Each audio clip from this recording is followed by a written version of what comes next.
प्यारे बच्चों, आप सभी लॉकडाउन के कारण अपने अपने घरों में हैं। ऐसे समय में हम लेकर आए हैं आपके लिए डिजी साथ कार्यक्रम। इसके माध्यम से आप प्रत्येक दिन सोमवार से शुक्रवार तक पूर्वाह्न 10 से 12 तथा अपराह्न 1 से 2 बजे तक अपने अपने कक्षाओं के अनुरूप कार्यक्रम देख सकेंगे। स्कूली शिक्षा एवं साक्षरता विभाग, झारखंड। नन्हे मुन्ने हंसते गाते प्यारे प्यारे बच्चों, मेरे साथ एक सैर पर चलोगे? क्या कहा? मैं कौन हूँ? मैं प्रकृति की परी हूँ। मैं प्रकृति के कई दिलचस्प और अनोखे पहलुओं को जानती हूँ। चलो कुछ चीजें आज तुम्हें भी दिखाती हूँ। आओ मेरे बाग में आओ। कितना सुंदर है ना? ऊपर खुले आसमान को देखो। वह क्या उड़ रहा है? कोई पंछी है। कौन सा पंछी है? हाँ, कबूतर। और वहाँ दूसरी ओर एक हंसों का झुंड उड़ रहा है। और वो देखो, एक शरारती कौवा। वो एक बड़े से पेड़ पे जाके बैठ गया। पर कौवा पेड़ पर अकेला नहीं है। कौन छिपा है पत्तों में? बिल्कुल सही, एक बंदर। देखो कैसे चेहरे बना रहा है। चुलबुली चहकती हाँफती हुई एक गिलहरी फटाफट पेड़ के तने पर चढ़ी और ऊंची डाल पर जाकर बैठ गई। और दूसरी डाल पर कौन बैठा है? एक गौरैया। ऊपर ही देखते रहोगे? थोड़ा ध्यान नीचे भी दो भाई। चलते चलते किसी जीव को नुकसान मत पहुंचाना। ध्यान से देखो, यह चींटियां अपना खाना लेकर कहाँ जा रही हैं? और यह रहा एक केंचुआ जो मिट्टी को उपजाऊ बना रहा है ना दिलचस्प? अब मैं तुम्हें एक तालाब के किनारे ले चलती हूँ। यहाँ तुम्हें कौन कौन दिख रहा है? 2 भैंस पानी में नहा रही हैं। देखो, एक भैंस पर वो पक्षी आकर बैठ गया। क्या ये भैंस और वो पक्षी दोस्त हैं? वहाँ एक टांग पर एक सारस खड़ा है। ये ऐसे क्यों खड़ा है? सही कहा, वह शांति से मछली पकड़ने का इंतजार कर रहा है। मछलियाँ भी तो तालाब में रहती हैं। ये सारे जानवर कितने सुंदर हैं। बच्चों, तुमने एक बात पर ध्यान दिया? कुछ जानवर उड़ते हैं, कुछ रेंगते हैं, कुछ चलते हैं, कुछ फुदकते हैं। कुछ जानवरों की पूंछ होती है, कुछ की सूंड, कुछ के पंख। ये जानवर कहाँ रहते हैं? अभी हमने देखा, कुछ पेड़ पर रहते हैं, कुछ घास में छुपकर, कुछ पानी में रहते हैं, कुछ जमीन पर, कुछ तो हमारे घरों में भी रहते हैं। ऐसे कौन से जानवर हैं जो हमारे घर में रहते हैं? सही कहा, कुत्ते, बिल्ली, तोते और बहुत सारे जानवर इंसानों के करीबी दोस्त हैं। इन्हें पालतू जानवर भी कहते हैं। कुछ और जानवर हैं जो बिन बुलाए ही हमारे घरों में रहने के लिए आ जाते हैं, जैसे कि चूहे, छिपकली और कॉकरोच। अब इन सभी जानवरों को देखो। क्या तुम इनके नाम जानते हो? ये है चींटी, ये चूहा, ये चूजा, ये खरगोश, ये बंदर, ये कछुआ, ये सांप और ये हाथी। बच्चों, तुमने ध्यान दिया? हर जानवर का आकार भी अलग अलग होता है। कुछ जानवर छोटे होते हैं, कुछ बहुत बड़े। इस चूहे को देखो। क्या तुम चूहे से छोटे जानवर का नाम बता सकते हो? चींटी। और चूहे से बड़े जानवर का? हाँ, खरगोश। और खरगोश से बड़ा? इससे बड़ी बकरी। बकरी से बड़ी? बकरी से बड़ी भैंस। अच्छा बताओ, धरती पर रहने वाला सबसे विशाल जानवर कौन सा है? बड़ी कान वाला, लंबी सूंड वाला हाथी। प्रकृति से दोस्ती करने के बहुत मजे हैं। अब क्या हम कुछ जानवरों की तस्वीर बनाने का प्रयास करें? पहले एक तितली बनाते हैं। 2 लकीरें ऐसे खींचो, फिर अपने अंगूठे का निशान लगाओ। 2 ऐसे और 2 ऐसे। बन गई तितली। ऐसे ही तुम बना सकते हो मोर, कुत्ता, तोता आदि। देखा प्यारे बच्चों, दुनिया में कितने प्रकार के जानवर हैं। आज हमने बहुत सारे जानवरों से दोस्ती करी। कुछ जानवर आसमान में उड़ते हैं, कुछ पेड़ों पे रहते हैं, कुछ जमीन पर और कुछ पानी में। ये जानवर दिखते भी अलग अलग हैं, जैसे कि कुछ छोटे, कुछ बड़े और कुछ बहुत बड़े। कुछ पंखों वाले, कुछ सूंड वाले और तो और कुछ पूंछ वाले। कुछ जानवर उड़ते हैं, कुछ रेंगते हैं, कुछ चलते हैं और कुछ फुदकते हैं।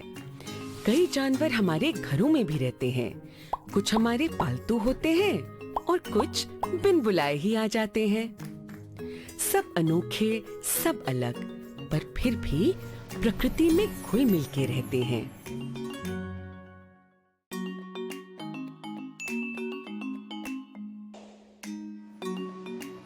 हेलो मेरे नन्हे दोस्तों, मैं हूँ प्रकृति की परी और प्रकृति के एक नए पहलू से तुम सबको मिलवाने मैं फिर आ गई। आज मैं बन जाती हूँ पौधों की परी। पौधे समझते हो ना, हरे हरे, कुछ बड़े तो कुछ छोटे पत्तों वाले, कुछ नाजुक तो कुछ सख्त टहनियों वाले, कुछ फूलों वाले तो कुछ फलों वाले। प्रकृति जब हरे रंग से भरपूर होती है तो कितनी खूबसूरत लगती है ना। आओ दोबारा मेरे बाग में चलते हैं। यहाँ पेड़ हैं, पौधे हैं, पत्ते हैं, फल हैं और फूल हैं। ये कार्बन डाइऑक्साइड को अंदर लेकर ऑक्सीजन बाहर छोड़ते हैं, वही ऑक्सीजन जो हमें जीवित रखता है। इन परोपकारी पेड़ और पौधों को करीब से जानने की आज कोशिश करते हैं। सबसे पहले देखो पौधे कितने भिन्न प्रकार के होते हैं। यह है नीम का बड़ा सा पेड़, यह कद्दू की रेंगती हुई बेल, यह मेहंदी की झाड़ी, यह गेंदे की क्यारी और यह है पुदीने और धनिया के छोटे छोटे पौधे। यह है कमल का फूल जो कि पानी पर तैरता है। एक नन्हे मुन्ने पौधे पर और गौर करो, घास। हाँ, ये भी तो एक पौधा है। देखा, पौधे कितने अलग अलग तरह के होते हैं। सबसे बड़ा और मोटे तने वाला होता है पेड़, उससे छोटी होती हैं झाड़ियाँ, उनसे भी छोटे पौधों में मिलती हैं जड़ी बूटियाँ। आओ अब जरा पेड़ों पर गौर करें। कुछ पेड़ों के तने मोटे होते हैं तो कुछ के पतले, कुछ के तने खुरदुरे होते हैं तो कुछ के चिकने। पेड़ों को हरा कौन बनाता है? उनके पत्ते।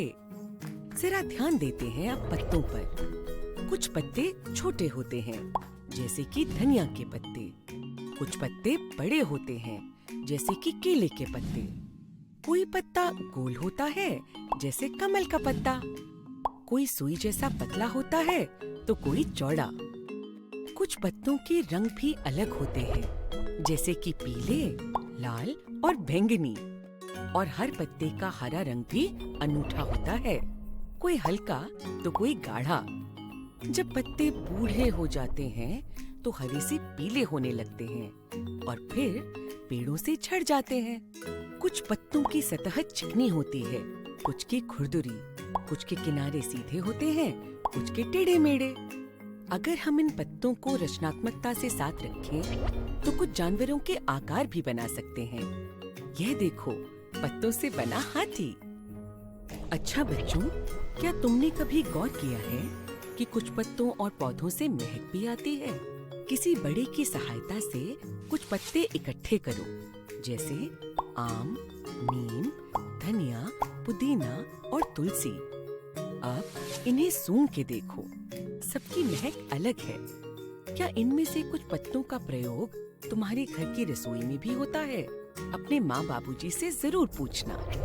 कुछ पौधों पर फूल लगते हैं जैसे गुलाब, गेंदा और कमल। कुछ पौधे सब्जियां देते हैं जैसे बैंगन, मिर्च और कद्दू।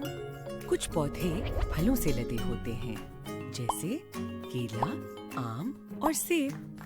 बाप रे, कितने प्रकार के पौधे और उनके कितने सारे उपयोग। बच्चों, अब ध्यान लगाओ और सोचो, तुमने अपने आसपास कौन से पौधे और पेड़ देखे हैं?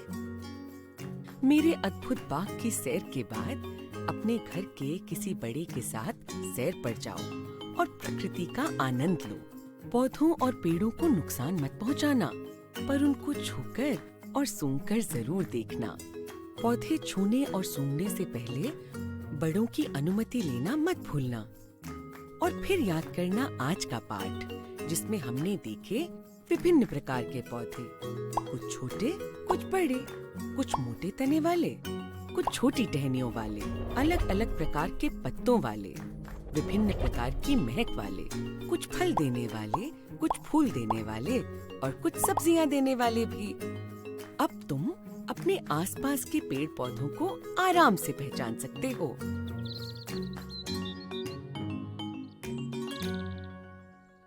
चलो चलें स्कूल।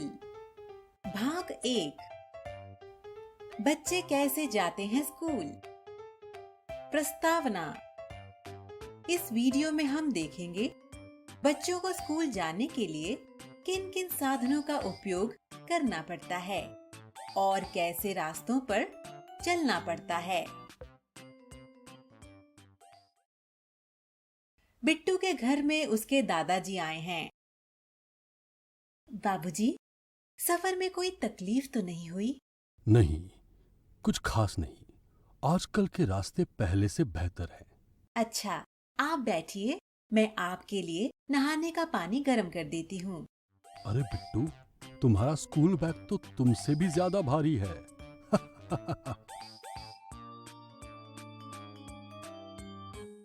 बिट्टू ये सुनकर मुस्कुराने लगा।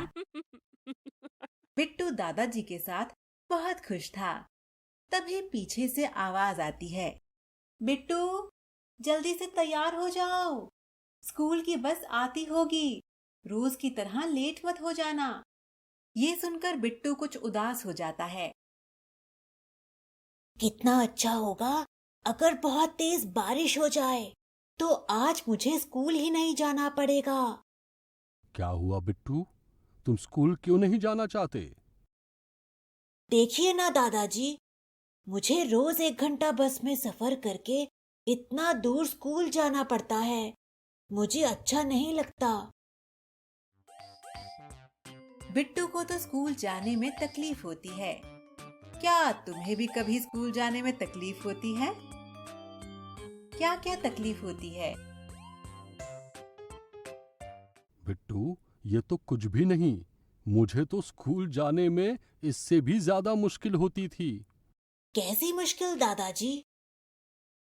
जब मैं स्कूल में था तो स्कूल जाने के लिए गांव में अच्छा साधन ही नहीं था। मुझे बैलगाड़ी यानी बुलक कार्ट पर बैठकर धीरे धीरे स्कूल जाना पड़ता। इसमें मुझे धूप भी लगती और जब बारिश होती तो मुझे भीगना भी पड़ता था।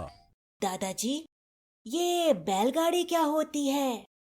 बिट्टू, बैलगाड़ी में आगे की तरफ कभी 1 तो कभी 2 बैल होते हैं और पीछे गाड़ी बंधी होती है जिस पर बच्चे बैठते हैं।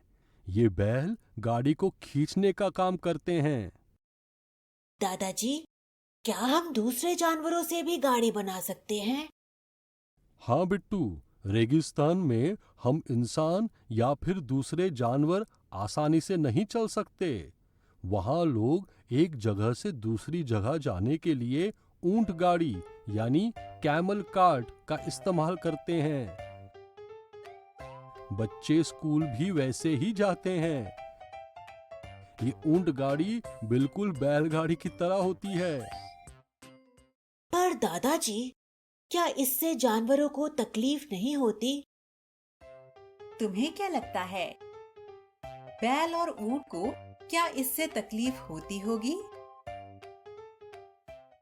सही कहा बिट्टू, इससे जानवरों को तकलीफ होती है। जानवरों को पालना भी एक बड़ी जिम्मेदारी होती है। इसलिए कुछ जगहों पर लोग घर पर ही जुगाड़ गाड़ी बना लेते हैं और बच्चे इसी जुगाड़ गाड़ी से अपने स्कूल जाते हैं। ये जुगाड़ गाड़ी फटफट की आवाज करते हुए चलती है। बिट्टू, क्या तुमने कभी कोई जुगाड़ गाड़ी देखी है? बिट्टू ने तो जुगाड़ गाड़ी नहीं देखी। क्या तुमने कभी जुगाड़ गाड़ी देखी है? क्या तुम इसकी सवारी करना चाहोगे? जुगाड़ गाड़ी में जाना क्या सुरक्षित है? बिट्टू, ये बताओ, क्या तुमने कभी कोई पहाड़ देखा है? पहाड़ी इलाकों में दूर दूर तक उबड़ खाबड़ पथरीले रास्ते होते हैं। इन रास्तों पर चलना हमारे लिए आसान नहीं होता, पर इन इलाकों में रहने वाले बच्चे भागते हुए इन रास्तों को पार कर लेते हैं। इन बच्चों के लिए ये बच्चों का खेल है। दादाजी, क्या सभी पहाड़ों में ऐसे ही पथरीले रास्ते होते हैं? नहीं बिट्टू, सभी पहाड़ इतने पथरीले नहीं होते। उत्तर भारत में पहाड़ों पर बर्फ होती है। बर्फ पर चलना और भी मुश्किल होता है। अगर बर्फ ताजी हो तो इसमें पैर धंस जाता है, पर अगर बर्फ पुरानी हो तो हमारा पैर फिसल सकता है और हम गिर भी सकते हैं। इसलिए वहां बच्चे आपस में एक दूसरे का हाथ पकड़कर धीरे धीरे संभल कर चलते हैं। इन पहाड़ों पर हमारी सरकार समय समय पर रास्तों से बर्फ हटाने का काम करती रहती है, जिससे राहगीरों को मुश्किल न हो। पर दादाजी, रास्तों से इतनी सारी बर्फ हटाना तो काफी मुश्किल होता होगा। हाँ बिट्टू, इसलिए हमारी सरकार ये काम बड़ी बड़ी मशीनों से करती है। मशीनों से मुश्किल काम भी आसानी से हो जाते हैं।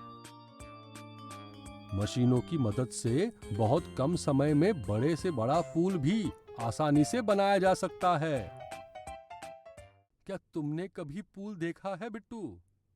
हाँ दादाजी, मेरे स्कूल के रास्ते में एक नदी पड़ती है, जिसे पार करने के लिए हमें पुल के ऊपर से गुजरना होता है।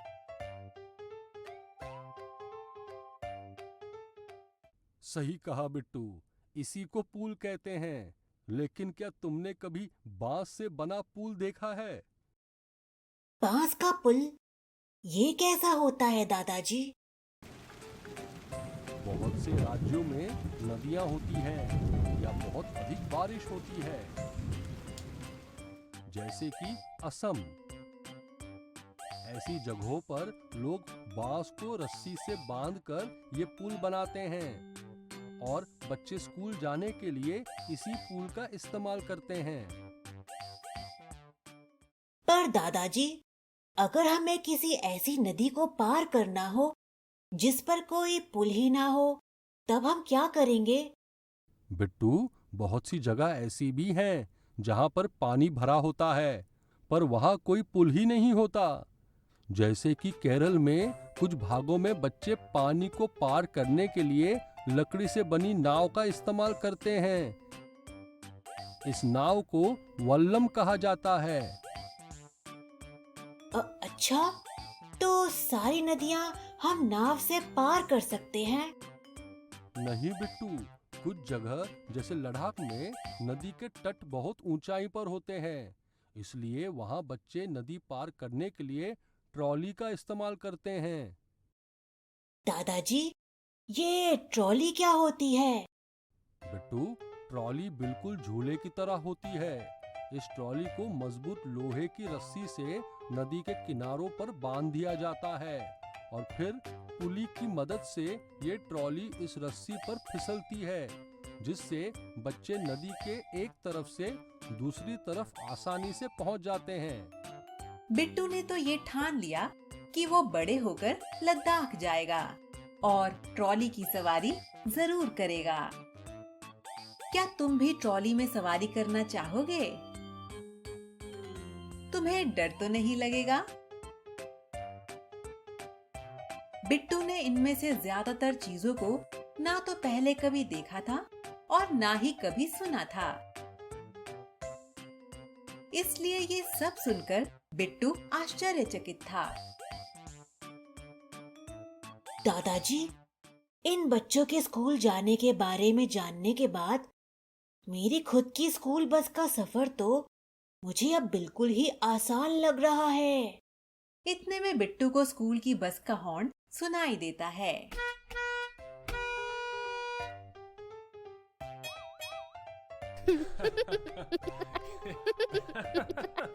अच्छा दादाजी, मेरी बस आ गई, मैं चलता हूँ। अच्छा बिट्टू, संभल कर जाना।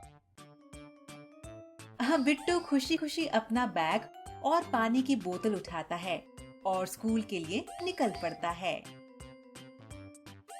तुम कैसे जाते हो स्कूल? तुम्हारे दोस्त कैसे जाते हैं? आपस में बात करके पता लगाओ, स्कूल आने के लिए सबसे लंबा सफर किसका होता है? सारांश। इस वीडियो में हमने देखा बच्चों को स्कूल जाने के लिए किन किन साधनों का उपयोग करना पड़ता है और कैसे रास्तों पर चलना पड़ता है। जानवरों की विचित्र इंद्रियां। इस संसार में विभिन्न प्रकार के पशु, पक्षी, जीव जंतु रहते हैं। जैसे मनुष्य के पास आँख, कान, नाक और चखने के लिए अलग अलग इंद्रियां होती हैं, वैसे ही इन जानवरों के पास भी इंद्रियां होती हैं। इन पशु पक्षियों की इंद्रियां मनुष्य से बहुत ज्यादा तेज होती हैं। इस वीडियो में हम इन्हीं विशेष इंद्रियों के बारे में जानने की कोशिश करेंगे। हम सीखेंगे कि कैसे जानवरों की इंद्रियां उन्हें प्रकृति और अन्य जीव जंतुओं के साथ रहने में मदद करती हैं। इस कहानी के उद्देश्य हैं: क. जानवरों की इंद्रियों के बारे में जानना। ख. समझना कि जानवरों की इंद्रियां मनुष्य से तेज हैं। बच्चों, गर्मी की छुट्टियां शुरू हो रही हैं। आप सभी बहुत मजे करना। मैं आप सबको एक रोचक अवकाश गृह अभ्यास दे रहा हूँ। वहाँ क्या है मास्टर जी? आप सबको अलग अलग जीव जंतुओं, पशु पक्षियों की इंद्रियों के बारे में जानकारी एकत्रित करनी है। यह सुनकर सारे बच्चे बहुत उत्साहित हो गए। मैं तो गिलहरी को देखूंगा। मैं तो गाय का निरीक्षण करूंगा, क्योंकि वो तो घर पर ही है। मुझे तो जंगली जानवर देखने हैं। बाबा से बोलूंगा पास वाले जंगल ले चलें। मैं तो सोचकर ही उत्साहित हो रहा हूँ।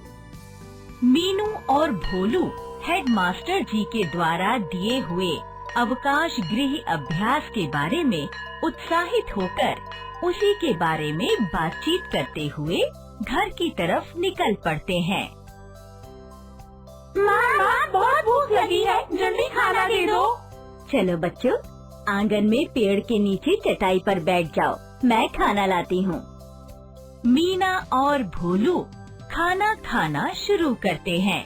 अचानक से एक चील उड़ती हुई आती है और भोलू की थाली से रोटी उठा के ले जाती है। अरे देखो दीदी, चील मेरी रोटी उठा ले गई। हाँ भोलू, मैंने देखा। मैं तो डर ही गया, पर दीदी, चील को इतनी दूर से मेरी थाली में रोटी कैसे दिखी? वह तो कितनी ऊपर उड़ रही थी। हाँ भोलू, पक्षियों की देखने की शक्ति हमसे अधिक तेज होती है। उनकी आंखें स्थिर होती हैं, इसीलिए वह अपनी गर्दन हिलाते हैं। चील एक ऐसा पक्षी है जिसकी देखने की शक्ति इंसानों से 4 गुना ज्यादा होती है। अच्छा, अगली बार चील दिखे तो याद रखना, उसकी देखने की शक्ति इतनी तेज होती है। बच्चों, क्या आप और किसी पक्षी या जानवर के बारे में जानते हैं जिनकी देखने की शक्ति बहुत तेज होती है? अरे भोलू, कितना खाना गिराते हो तुम। देखो कितनी चींटियां इकट्ठी हो गई हैं। हाँ दीदी, जो मिठाई मैंने गिराई थी वे उसको उठा कर ले जा रही है। कितनी आश्चर्य की बात है, इन्हें कैसे पता चला कि यहाँ कुछ मीठा गिरा है? भोलू, पता है चींटियों की चखने और सूंघने की शक्ति बहुत तेज होती है। उनके पास विशेष श्रृंगिका यानी एंटेना होते हैं, जिनकी मदद से वे भांप लेती हैं कि कहाँ कुछ मीठी चीज गिरी हुई है। अच्छा दीदी, श्रृंगिका, एंटेना। पता है भोलू, चींटियाँ एक विशेष गंध छोड़ती हैं, जिसकी वजह से उनकी समूह की बाकी चींटियाँ उस गंध को सूंघकर एक जगह एकत्र हो जाती हैं और फिर सारी चींटियाँ मिलकर उस मीठी चीज को उठाकर ले जाती हैं। हाँ, देखो दीदी, यह किस प्रकार एक सीधी लाइन बनाकर मिठाई के टुकड़े ले जा रही हैं। मेरी कक्षा के बच्चे तो कभी इतनी सीधी लाइन बनाकर नहीं चलते। हमें रोज अध्यापिका समझाती है, पर ये चींटियाँ तो कैसे सीधी लाइन में चल रही हैं। तो दोस्तों, बताइए कि चींटी अपने शरीर के किस भाग से पता लगाती है कि खाने की चीज कहाँ गिरी हुई है? देखो दीदी, ये यहाँ जा रही है। हाँ भोलू, ये इस खाने की चीज को यहाँ सुरक्षित एकत्र करती हैं, है ना? कितनी मेहनती। हाँ दीदी, कितनी छोटी है पर बहुत समझदार है। मीना और भोलू अपने घर के पास रहने वाले कुत्ते राजा की अच्छे से देखभाल करते हैं। राजा अचानक जोर से भौंकने लगता है। राजा इतनी जोर से क्यों भौंक रहा है? क्या हुआ राजा? कोई नहीं है दीदी, सिर्फ एक अनजान आदमी हमारे घर के सामने से जा रहा था। दीदी, राजा कितना वफादार है ना। वह हमेशा हमारे साथ साथ रहता है, हमारी रक्षा करता है, हर आहट पर भौंककर हमें चेतावनी देता है और रात को चौकीदार काका की भी मदद करता है। पता है दीदी, कभी कभी तो चौकीदार काका झपकी लगा लेते हैं, पर राजा हमेशा चौकन्ना रहता है। हाँ भोलू, राजा बहुत मदद करता है हमारी। दीदी, अगर कोई अनजान आदमी या जानवर हमारे घर के समीप आता है तो राजा को कैसे भनक लग जाती है? भोलू, कुत्तों की सूंघने की शक्ति बहुत तेज होती है। वह दूर से ही हर महक को पहचान लेते हैं और इसी वजह से कुत्ते अपनी इसी सूंघने की शक्ति के कारण बहुत चतुर माने जाते हैं। अच्छा, तभी राजा उन लोगों पर भौंकता है जिन्हें वो नहीं जानता। हाँ भोलू, कुत्ते हर चीज की गंध को याद रखते हैं। वे जहाँ पेशाब या शौच करते हैं, उसकी गंध से वे उस इलाके को निश्चित कर लेते हैं। हाँ, मेरी अध्यापिका ने बताया था कि कुत्ते अपनी सूंघने की शक्ति के कारण पुलिस में भी काम करते हैं। माँ, क्या कल हम नानी के घर जा सकते हैं? हमारी गर्मी की छुट्टियाँ शुरू हो गई हैं। हाँ माँ, हमें जाने दो ना। ठीक है, कल सुबह जल्दी उठ जाना। मैं रमेश काका को कह देती हूँ, वे नानी के गांव रोज जाते हैं, वे तुम्हें छोड़ देंगे। चलो, अब तुम दोनों सो जाओ।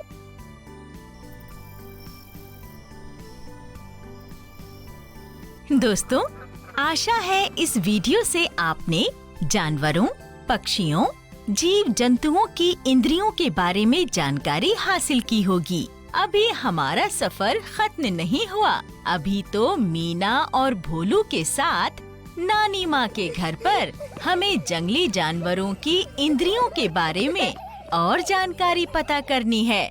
तो मिलते हैं हमारे अगले वीडियो में। तब तक आप और जीव जंतुओं की इंद्रियों के बारे में जानकारी एकत्रित करते रहें।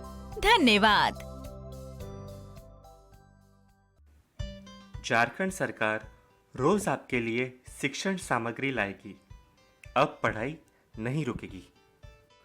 यदि आपको कोई प्रश्न है तो कृपया इस टोल फ्री नंबर पर कॉल करें 1800-572-8585 या हमें ईमेल करें। धन्यवाद।